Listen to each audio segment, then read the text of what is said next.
Assalamualaikum warahmatullahi wabarakatuh. Perkenalkan, nama saya Marfua Marcelina Daeng dari Prodi Pendidikan Ekonomi B dengan nomor NIM 18720500042 semester 5.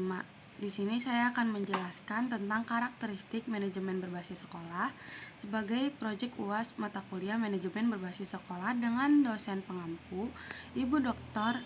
Rita Aryani MM.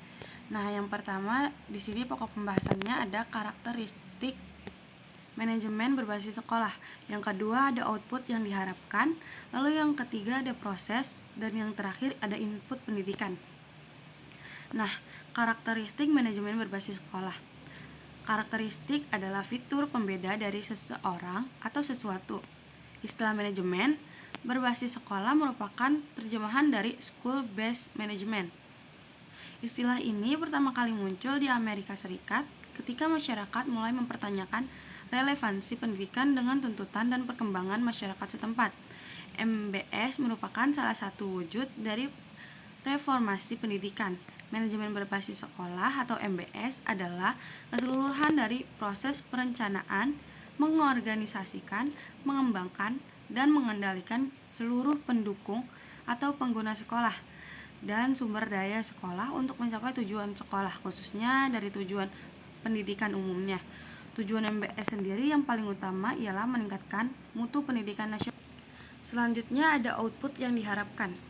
Sekolah memiliki output yang diharapkan. Output sekolah adalah prestasi sekolah yang dihasilkan melalui proses pembelajaran dan manajemen di sekolah.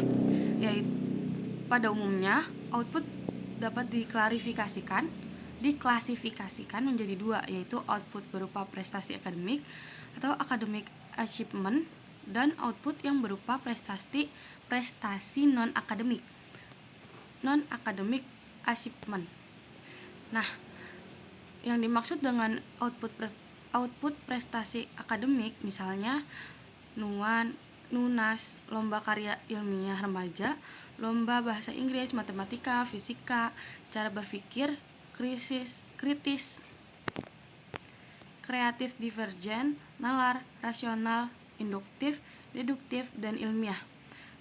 Nah, kalau output non-akademik misalnya akhlak, budi pekerti, dan perilaku sosial yang baik seperti bebas narkoba, kejujuran, kerjasama yang baik, rasa kasih sayang yang tinggi terhadap sesama, solidaritas yang tinggi, toleransi, kedisiplinan, kerajinan, prestasi olahraga, kesenian, dan kepramukaan.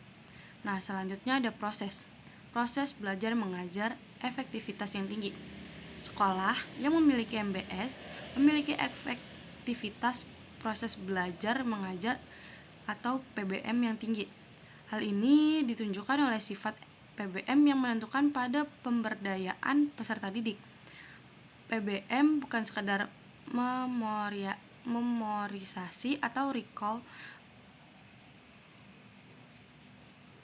atau penekanan pada penguasaan pengetahuan tentang apa yang diajarkan atau logos, tetapi lebih menekankan pada internalisasi tentang apa yang diajarkan sehingga tertanam dan berfungsi sebagai muatan nurani dan hayati, etos, serta dipraktikkan dalam kehidupan sehari-hari oleh peserta didik, yaitu patos. Kemudian kepemimpinan sekolah yang kuat.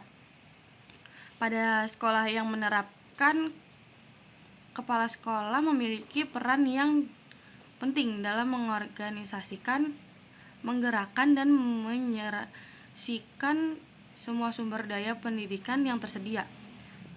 Kepemimpinan kepala sekolah merupakan salah satu faktor yang dapat mendorong sekolah untuk dapat mewujudkan visi, misi, tujuan, dan sasaran sekolahnya melalui program-program yang dilaksanakan secara terencana dan bertahap. Selanjutnya ada pengelolaan tenaga kependidikan yang efektif. Sekolah dengan SBM memiliki pengelolaan tenaga kependidikan yang efektif. Tenaga kependidikan, terutama guru, merupakan jiwa dari sekolah. Sekolah hanyalah merupakan wadah, dan sekolah yang menerapkan MBS menyadari tentang hal ini. Oleh karena itu, pengolahan tenaga kependidikan mulai dari analisa kebutuhan, perencanaan, pengembangan, evaluasi kinerja, hubungan kerja, hingga imbal jasa merupakan garapan penting bagi seorang kepala sekolah. Yang selanjutnya ada lingkungan sekolah yang aman dan tertib. Sekolah dengan MBS memiliki lingkungan sekolah yang aman dan tertib. Sekolah memiliki lingkungan iklim belajar yang aman, tertib, dan nyaman sehingga proses belajar mengajar dapat berlangsung dengan nyaman, enjoyable learning. Karena itu, sekolah yang efektif selalu menciptakan iklim sekolah yang aman, nyaman, dan tertib melalui pengupayaan faktor-faktor yang dapat menumbuhkan iklim tersebut. Dalam hal ini, kepala sekolah memegang peran yang sangat penting. Selanjutnya ada sekolah memiliki keterbukaan atau transparansi manajemen. Keterbukaan atau transparansi dalam mengelola sekolah merupakan karakteristik sekolah yang menerapkan MBS. Keterbukaan atau transparansi ini ditunjukkan dalam mengambil keputusan, perencanaan, dan pelaksanaan kegiatan, penggunaan uang, dan sebagainya yang selalu melibatkan pihak-pihak terkait sebagai alat kontrol. Nah, selanjutnya ada input pendidikan. Di sini harus memiliki kebijakan, tujuan, dan sasaran mutu yang jelas. Secara formal, sekolah menyatakan dengan jelas tentang keseluruhan kebijakan, tujuan, dan sasaran sekolah yang berkaitan dengan mutu. Kebijakan, tujuan, dan sasaran mutu dinyatakan oleh kepala sekolah dan disosialisasikan kepada semua warga sekolah, sehingga tertanam pikiran, tindakan, kebiasaan, hingga sampai pada kepemilikan karakter mutu oleh warga sekolah. Yang selanjutnya, fokus pada pelanggan, khususnya siswa. Pelanggan, terutama siswa, harus menjadi fokus dari semua kegiatan sekolah. Artinya, semua input dan proses yang dikerahkan di sekolah, tujuan utamanya adalah meningkatkan mutu dan kepuasan peserta didik. Konsekuensi logis dari semua hal tersebut adalah penyimpanan input dan proses belajar mengajar harus benar-benar mewujudkan sosok utuh, mutu, dan kepuasan yang diharapkan dari siswa. Selanjutnya, memiliki harapan prestasi yang tinggi. Peserta didik juga mempunyai motivasi untuk selalu meningkatkan diri untuk berprestasi sesuai dengan bakat dan kemampuannya.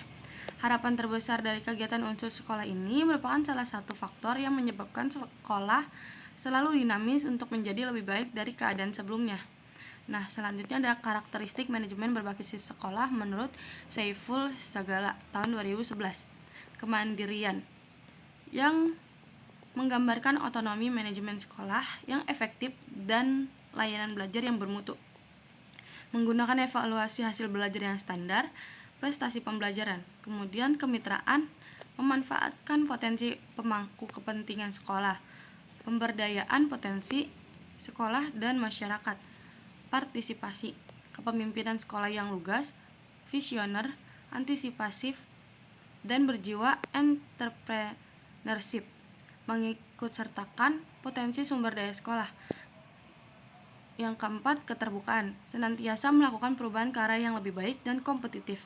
Yang terakhir, akuntabilitas, melakukan analisis kebutuhan, perencanaan pengembangan, dan evaluasi kinerja sesuai visi misi untuk mencapai tujuan dan target sekolah. Menyediakan kesejahteraan personal sekolah yang cukup dan pantas.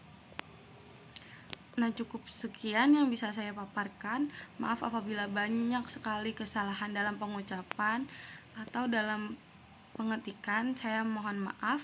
Saya akhiri. Wassalamualaikum warahmatullahi wabarakatuh. Terima kasih.